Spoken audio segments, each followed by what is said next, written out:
most people give out of their income statement. They give out of their available cash, and oftentimes it's in their taxable income cash. So they go through all of the earning and then getting taxed on it and then give it away. As our net worth goes up, the percentage of our net worth in cash goes down dramatically. Most of our wealth ends up being held in other investments. If you can learn the tax code makes available to us to give out of your balance sheet, not your income statement, there's some really amazing things that happen.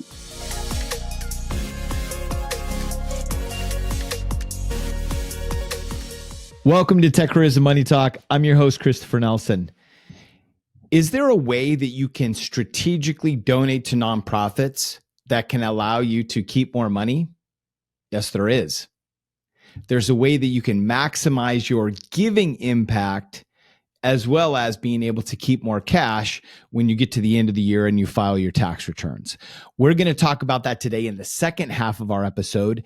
In the first half of our episode, we're going to teach you how do you actually vet nonprofits and what are the questions that you ask so that you can understand where they are in their growth cycle and the impact that they're going to deliver. We're going to do this by interviewing a friend and a founder of a nonprofit organization that is doing things vastly different than you see a lot of places in the market today. And it gives you an example to see, touch, and feel what does great look like. Because when you understand what great looks like, the benchmarks, and you see and understand the type of conversations that you can have, then you can have that on your own. I'm super excited to share this with you today. Let's talk to James right now. I want to welcome James Harrington to Tech Careers and Money Talk. James Harrington is the CEO and founder of the Ugandan Water Project. He's focused on creating a sustainable enterprise to solve the water poverty problem in Uganda. The key thing to note about him is that he actually started his career as a roadie in a church band. And I did have to let him know that this is a podcast interview where this isn't a fundraiser today. Thanks for dressing up, James. Yeah. Thanks. Well, only the best for you and your audience. It's great to be here, Christopher. Well, thanks so much. I appreciate it. So we want to spend some time today understanding, how do we evaluate nonprofits in strategic giving? And to get right into it, so I had the privilege to go with you to the Ugandan Water Project, walk on the ground in Uganda and see an organization that is building a sustainable solution. That's different than going and dropping off resources and saying, I'm going to help you today and disappearing. This is truly a process of today, tomorrow, and forever. How do we, when we go and look at nonprofits and we ourselves as high net worth individuals want to make investments as our donations, right? We want to really create impact. Yeah. How do we evaluate, and understand, people that are giving for short-term versus people that are building for long-term sustainability? Yeah, that's a great question. And I think the first lens that I pull out is to ask myself, what is the need here? Is this organization tackling relief, rehabilitation, or development, right? So we're all familiar with the newsmakers for relief, right? Emergency relief, these crisis situations. I have myself have gone into these international disasters, right? That's a very different intervention than development. In between, there's this rehabilitation where you're trying to get from disaster to development. But most of the work that's going on in this world is in that development stage where it's long, slow, methodical relationship building, really trying to balance, the intervention and making sure it's healthy for everybody involved, that you're not positioning the organization or the donor isn't positioning themselves as the savior, but really partnering with. So that's the first lens I get out is I'm just asking, hey, is this a relief, rehabilitation, or development interaction? And most of the time we're talking about development long-term, whether it's locally in our communities here or international. So that's the first lens. Yeah.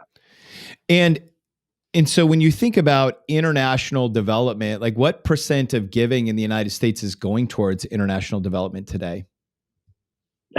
You'd be surprised when it comes to charitable giving that you and I participate in.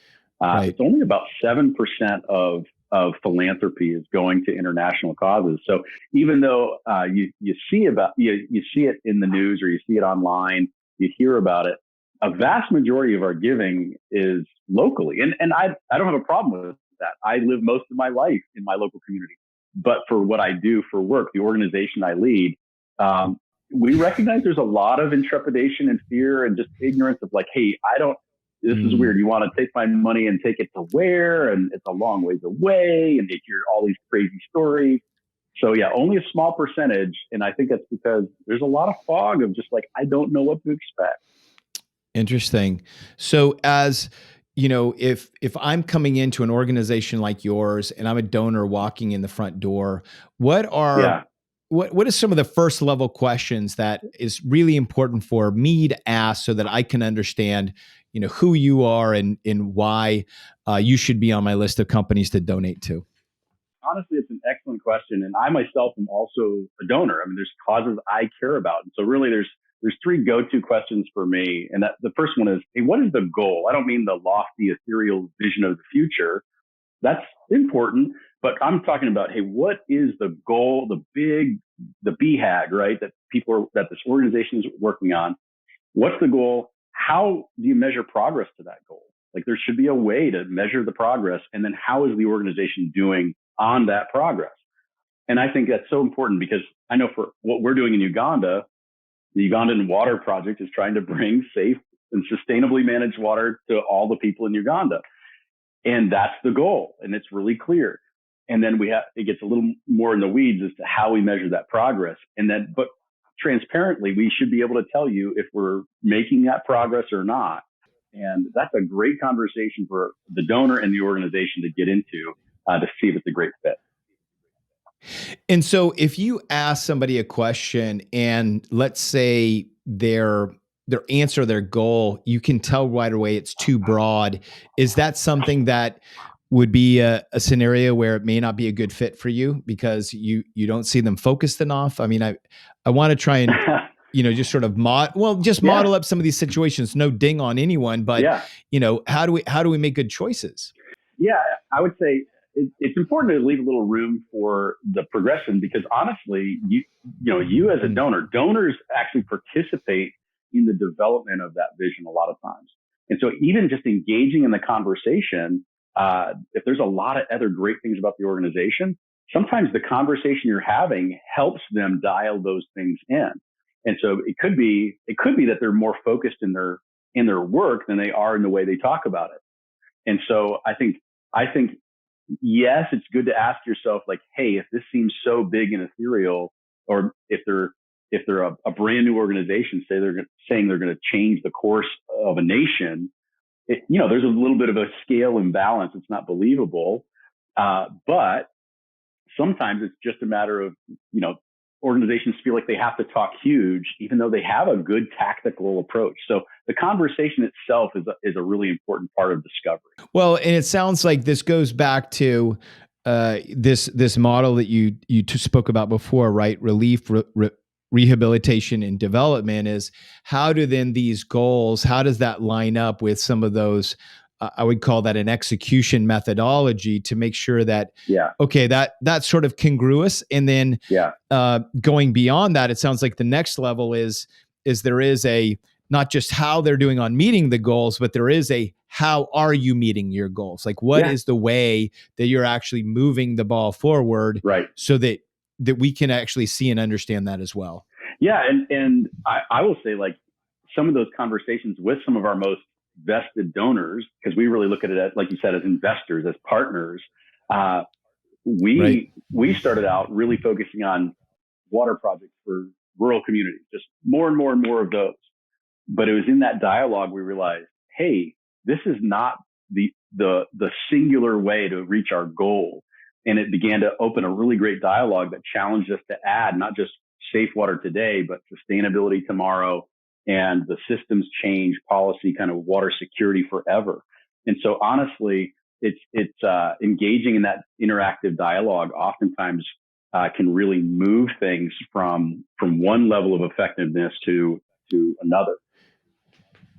Well, and I can say from my perspective, engaging with your organization and some other ones that we consistently provide to, and donate to, they, to your point, to your earlier, term, see us as investors and as partners, meaning that we're not, you may think of donation as I put something out and it sort of goes away, but they see us as, investing our money. And they also see us as thought leadership partners and take the opportunity to say, you have a business mind, you understand how to solve complex problems, help us solve this. What do you think? Tell us where we're, where we may have a potential blind spot. How do you, I think as an operator, how do you feel like it's most important to engage with donors so that there is that mutual value? Yeah, well, I think, again, continuing this idea of looking at as we're investing together into change. And with that, there is a partnership. Within our team, we often talk about, hey, this is the mission that our donors are hiring us to accomplish. Like, they're stakeholders that are saying, hey, we want to see this happen, and you can do it. We can't, but we can do it together. And so I think just having the collaborative approach is important. Now, granted, we have some of those investors who are saying, hey, I don't need to be in all the conversations, and I already have plenty of friends. I believe in what you're doing. Just take my money and go get to work.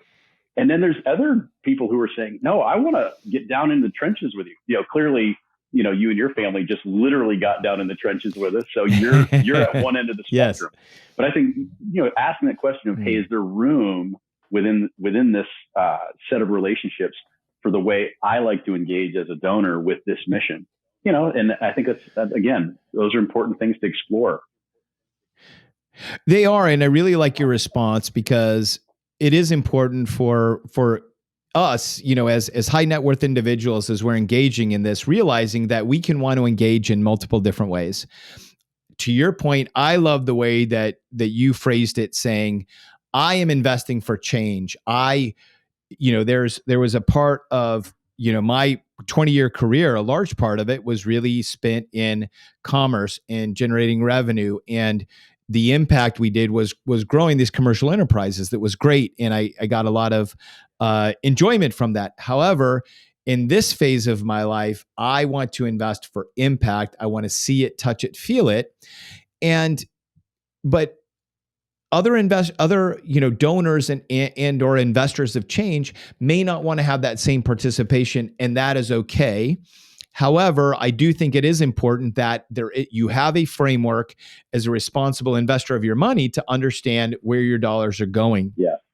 Yeah, you'll have a lot more confidence, and that really will unlock your passion for the cause too. Because as your confidence and in the alignment between you and the organizations you're investing with, as that alignment is improved, your trust improves, and your confidence to really go out there and be part of telling that story, that goes through the roof. Right.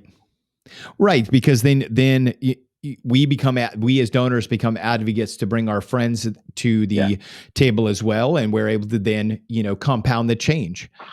So the framework, I love the simple framework. Walk in the door, we're asking the 3 questions. What are your goals? How do you measure them? And then how are you executing, and how are you doing? As far as your goals go, what should we think about in the ways that we ask about, operations versus impact? I know that some people can have, some opinions. Well, wait, if it's operationally laden, I'm not going to invest in that. The reality, though, is you are a business and you may be going through different cycles.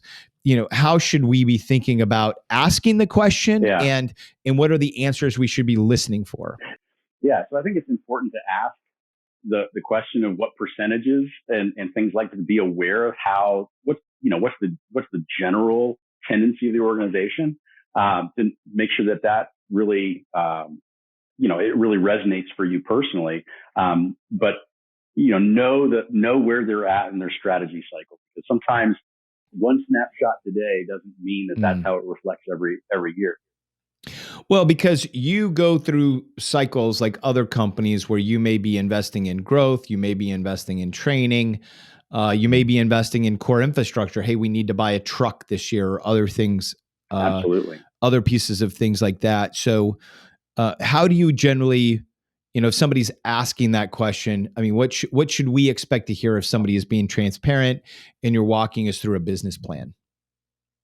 Yeah. Well, first of all, like so many situations, knowing your numbers is really important, right? So certainly I come into those conversations ready to talk about real numbers, real percentages, and not just right now, but sort of, hey, this is where we've been and this is where we anticipate to be going. Like, and that transparency and specificity, again, builds trust with prospective investors and donors. And then I also talk about, again, that sort of anecdotal of like, here's what we're trying to do. Because where I just spent the money is less important than where we're going with the mission, right? And so when I say, hey, here's the opportunity ahead of us. So, we're getting ready to support the National Ministry of Water and the Environment in Uganda with a major strategic lift to help them move forward. Well, guess what? We're spending money on hiring people, training people right now because we don't want to get into that and not be prepared.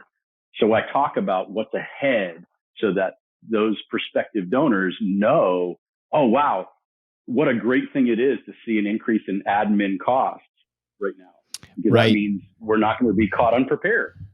Right. And we're going to be ready to go in and execute on a critical project. So I think you're right, especially on admin versus impact. I think it's important for us as donors to really understand the business plan, get aligned, and how that executes to mission. Now, I believe I shared this story with you, but I think it's important to talk about the time when I was a young man, impressionable in college, and somebody came around. They called me on the phone and they were selling, stickers to the order of police. I bought a $20 sticker. And when I put it on my window, one of my friends said, "That's a ripoff." And I asked, "What do you mean?" And they said, they didn't give me the answer, but they said, the next time they call, now you're on the list, they're probably going to call you incessantly. Ask them how much of a dollar goes towards the actual cost, how much goes towards fundraising, because by law, they have to tell you. And when they call back again, really a few days later to see how much more I wanted to lean into this, I asked them the question and they said, it was something ridiculous, like 20 cents, or not even that. I think it was like, 20 or 10 cents on every dollar actually went to the cause. It was like an 80% fundraising load. What is something that's reasonable? Like, help us understand, and obviously fundraising goes in seasons too, but when we think about an entire, nonprofit, what is normal or what's reasonable? And I think there's such a wide range of nonprofits out there. And so what I'll speak to is, I know for the kind of work that we do in international development and certainly the water sector, I know that there's sort of a threshold where trying to maintain your cost below 20% is sort of a target that a lot of us aim at. And, sub 20, that's just sort of a target for us that we're like, hey, this is sort of a standard of excellence we're trying to manage towards. Right. And we just want to be aware if we're getting close to that boundary for us of challenging our own efficiency. That doesn't mean we're going to let that percentage decide how we steward and execute on mission. But it is sort of that's a flag when we start to get in that zone to say, hey, we need to examine this, to challenge ourselves. Also, just as you get to know the relationships, like, I'll never forget the first year that our organization literally not just raised it, but we wired in a year over $1 million to Uganda.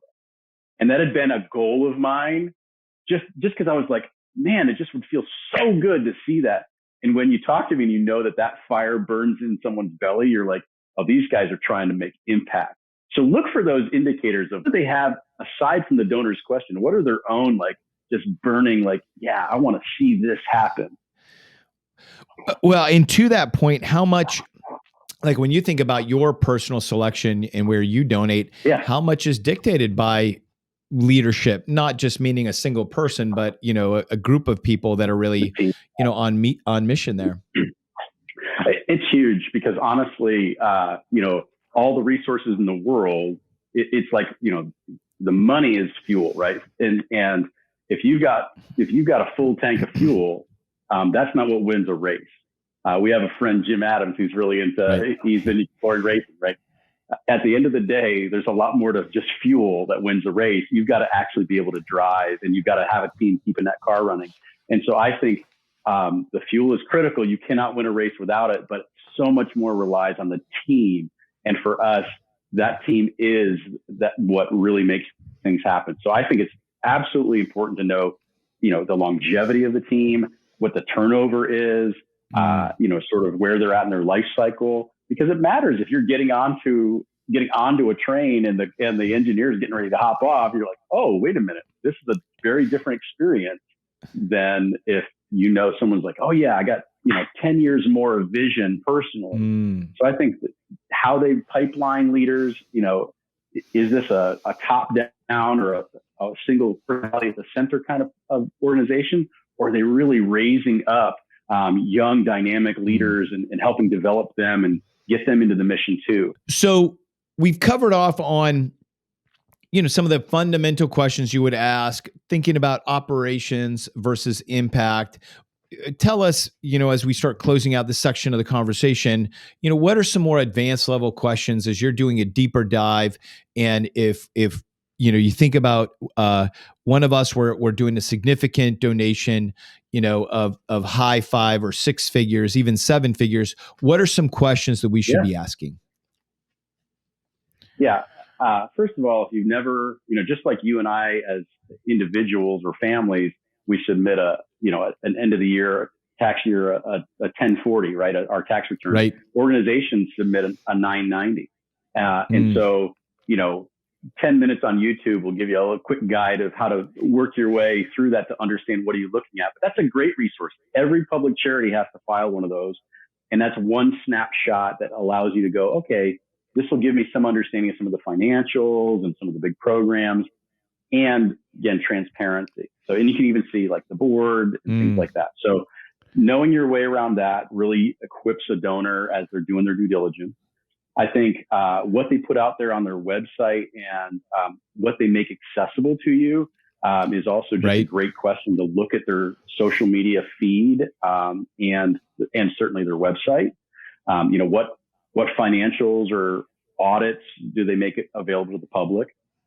And then, I think aside from that, looking at some of the external references. So for instance, Charity Navigator or Candid, there's some of these third parties that are sort of the equivalent of the Better Business Bureau for nonprofits that say, like we work really hard to maintain a Candid platinum seal of transparency for our organization, because we know that, hey, if people are already wary about giving overseas, this is one thing we can do to say, don't take our word for it, ask these folks. And so I think those are a few different strategies that you can add to your due diligence kind of process when you're making a stop and think gift.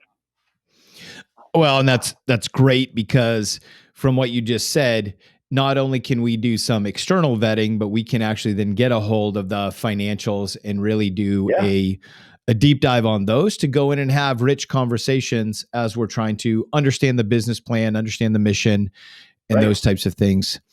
What are indicators to you that a nonprofit is being transparent?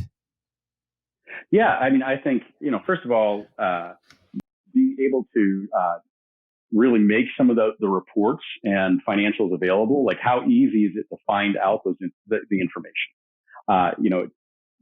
Technically, every public charity is supposed to make that accessible upon request at the very least. But it's a very big difference to have that really right there, easy to find, 2 or 3 places on the website. Or if you see it in their social media, like, oh, hey, here's a quarterly report from such and such, or here's our annual report, and how much detail do you provide in that? So part of it is just looking for how accessible is it to really pop the hood. The other is just how responsive is the organization? If you reach out to them, do they answer the phone? Do they respond within a day or so. Some organizations don't have big staff, so a little grace for small organizations. But if they're not responsive, that's an indicator of transparency. So I think those are a few things. But just what is it you want to know, and can you get at it? is a big starting point to orient yourself. Well, thank you so much for giving us this overview of how do we evaluate a nonprofit. I think you gave us some key things that we can start with and some even more advanced. I want to take a break right here. And when we come back, I want to spend the second half really talking about strategic giving. What are some of the vehicles that we can use, and what are some of the strategies that we can implement? Because this is something where I got a little bit of a bus ride MBA as we were spending some time together and learned some things that I didn't. So I really am excited to share those. So we'll be right back. All right. We are back with James Harrington, CEO and founder of the Ugandan Water Project. And from his perspective, sitting on the nonprofit side, he understands a litany of ways to strategically give. Now, for many of us, and I know for many years, myself and my wife, Regine, our strategy was at the end of the year, we have a few nonprofits that we want to donate to. We write large checks and we just pass it over. What I came to understand is that it's a very inefficient way to give for a couple of reasons. Number one is we're providing these large dollars at the end of the year that may not allow the nonprofits to have time to strategically plan. There's also other vehicles that we can use to be more strategic in the way that we're giving. So one of the vehicles that I learned about that we utilize today is a donor advised fund. Very lightweight, very easy to stand up. In fact, DAFI.com,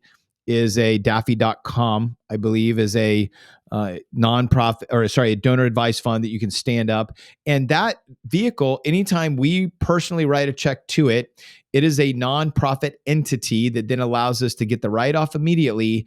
And then we can strategically give, whether that's large gifts, whether that's giving monthly recurring revenue, which is a way that we really like to give, so we can be part of the run rate of impact, if you will. Yeah. But that's, again, there's even more beyond that. So take a few minutes, talk to us about, donor advised fund strategies, and then we'll get into some more advanced strategies as well.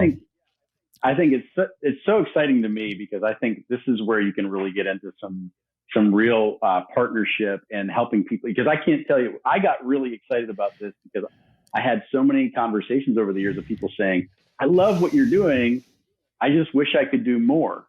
And realizing that as I educated myself and as we learned from experts, or even some donors came in with different levels of knowledge that I learned from and then pass it on, realized that you can do it, and your audience will understand this because of what you guys talk about all the time.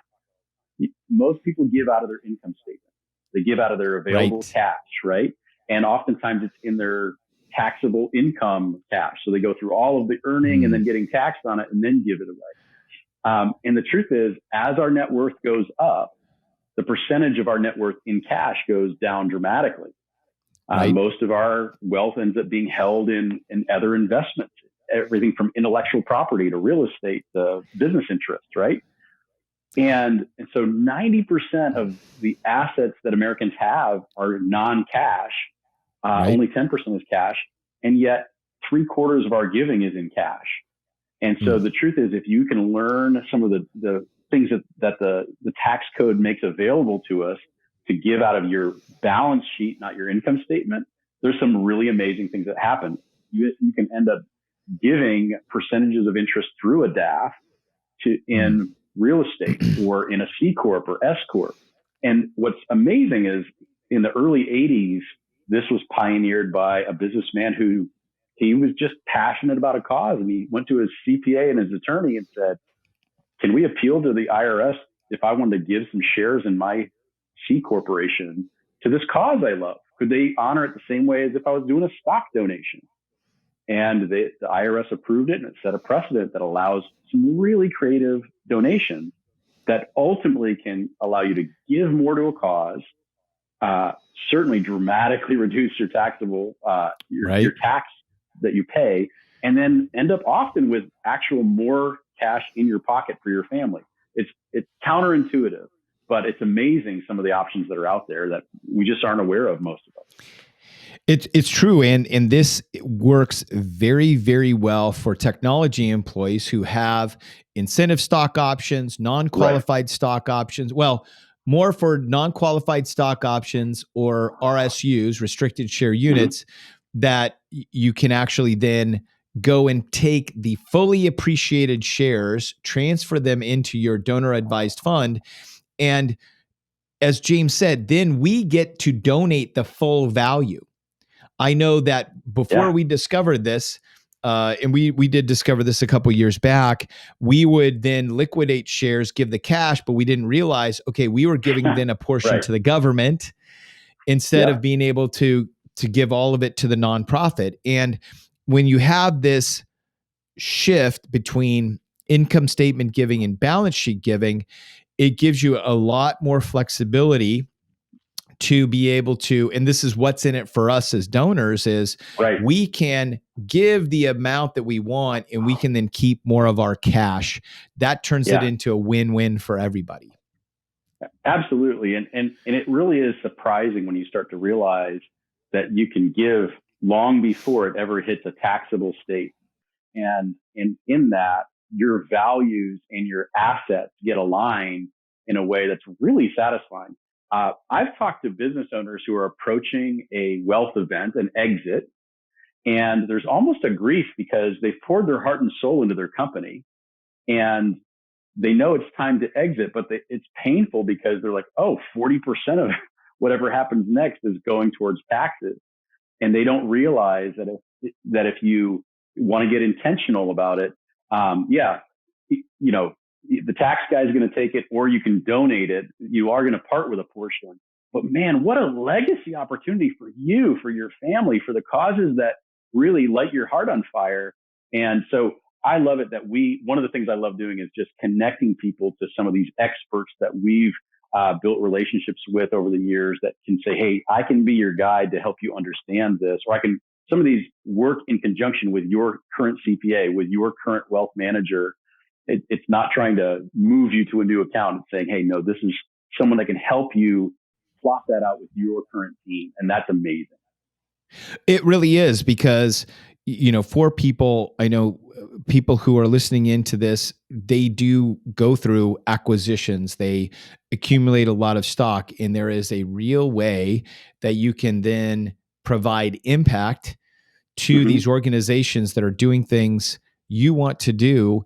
And generally speaking, the way it comes out in the wash is you keep more cash. You are able to, hold on to some of these other things. So I think it's definitely something to look into. I know you were the one who pointed me towards DAFI. Do you see that there are other players coming out that are taking, I know when we got our first donor advised fund, I think in 2013 or 2014, the experience was a little bit clunky, but are there, more, avenues, I guess you would call it fintech, that's popping up that you're seeing? Yeah, no, I think and if you've never heard of DAFI, that's a great one because they got a real easy interface. It's super fast. I think it's a lot more complex for me to get a YMCA membership than it is for me to open a donor advised fund these days. But the truth is, many of the financial institutions that you're already working with on investments have a donor advised fund. Now, they don't all know how to handle complex gifts. So, like if you're saying, hey, we have not just publicly traded securities, which most people know how to handle, but you're like, hey, I have LLC interests or mineral rights or a limited partnership that I want to commit a part of. It's a smaller group. National Christian Foundation actually pioneered that in the early 80s. And so they're a great one. If you have complex gifts, they know how to handle just about anything. And so I think what's cool is you've got both ends of the spectrum. You've got these ultra lean, almost it's more of an app experience. Then you have the traditional, Fidelity and, Morgan Stanley, they all have DAF vehicles. And then you get some of these specialty houses like NCF that really say, oh yeah, if you've got a interest in an alligator farm in Florida that you want to commit to your charity of choice, we can figure out how to buy Well, and hold that or buy and sell it. that's great. So if there's also when in partnership with your nonprofit, one of the things that you taught me as well is if I want to give a lump sum, there are Yeah. strategic ways to then partner with you that say, well, let's think about timing and other things Mhm. because you can then 2x your impact. And while that won't be the write off or benefit or more cash in my pocket, it allows me to take what I'm giving and expand that. What are some of those Yeah. strategies? Well, yeah, and here again, we're getting back into that positioning as we're investing together, right? And so you want to see this mission move forward, and so if you provide that strategic lead gift, oftentimes that is providing you are blazing a trail for other donors to come in and participate. People like to do things together as a community, and oftentimes your courageous, visionary step of investment can entice others to take a step that might be a bigger step than they would normally take. And so oftentimes we've worked with, folks that are able to give a more strategic size gift. And we say, let's position this as a lead gift or a matching gift. And it will, the way I like to say it is, it activates other donations, other resources.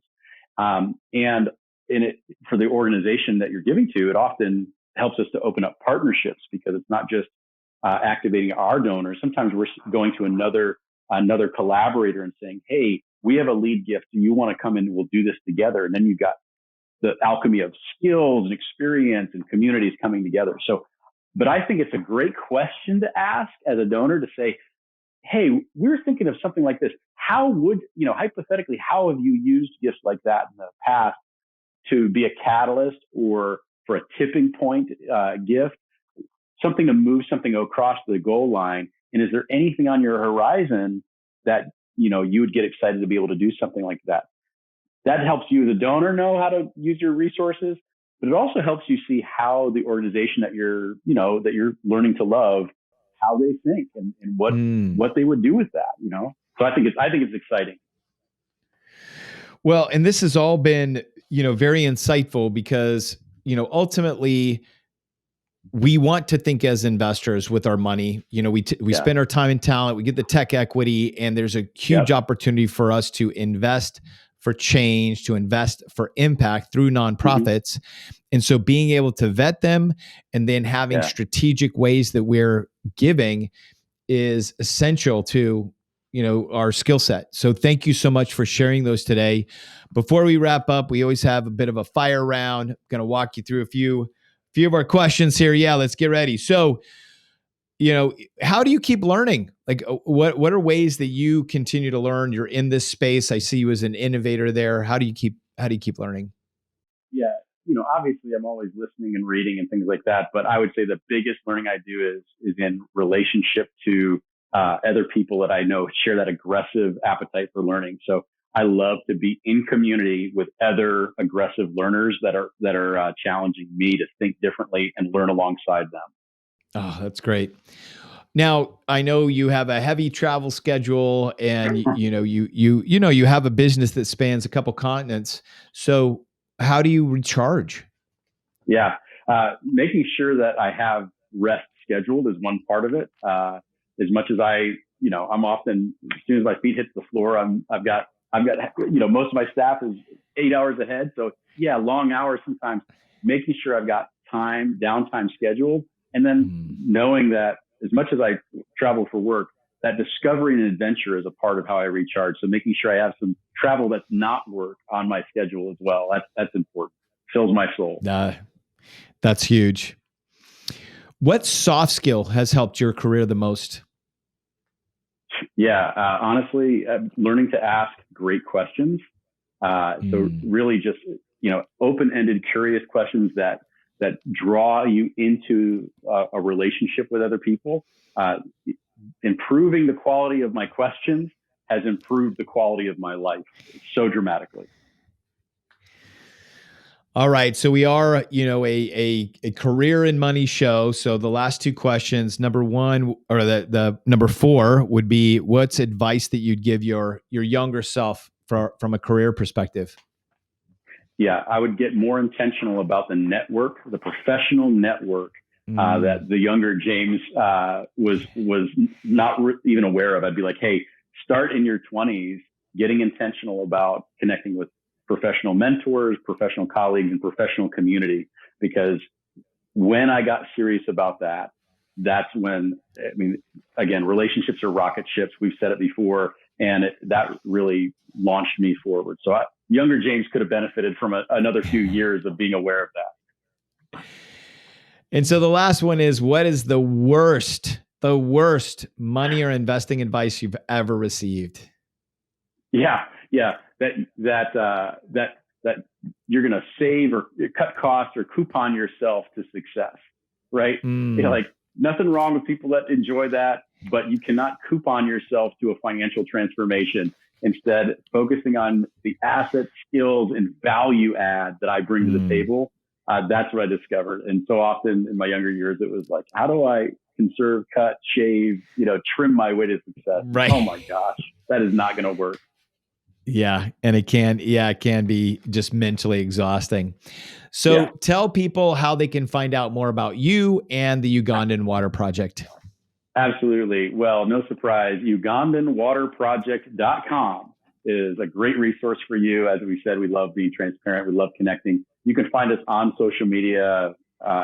Just look for Ugandan Water Project on Facebook, Instagram, X, whatever you prefer. And then I'm really transparent. So James@UgandanWaterProject.com is my email address. And I actually do want to hear from you. So feel free to ask questions about what Christopher and I have been talking about, or anything that you'd like to know more about Ugandan Water Project. Well, James, can't thank you enough. It's super valuable information. I will let you get to your event now. All right. Thanks, Christopher. Take care. Thank you so much for listening to today's episode. I just have one ask. Please go to techcareersandmoneynews.com. Yes, techcareersandmoneynews.com, and subscribe to our new newsletter. That's where you can get weekly information on how to grow your career, build wealth, and meet your financial goals. Thank you.